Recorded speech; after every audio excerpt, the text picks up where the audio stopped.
Saya akan bawaan bernama Cara Memindai Kode QR menggunakan kamera web pada DELL Chromebook 30 harus Anda.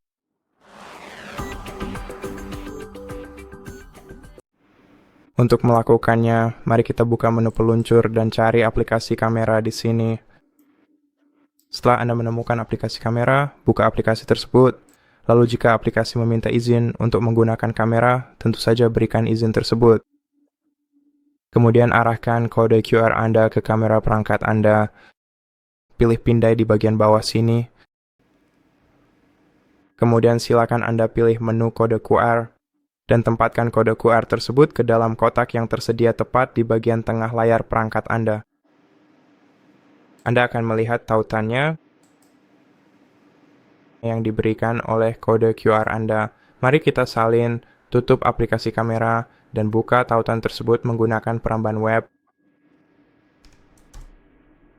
Terima kasih telah menonton. Jika video ini membantu, jangan lupa subscribe, like, dan komen di bawah, dan sampai jumpa lagi.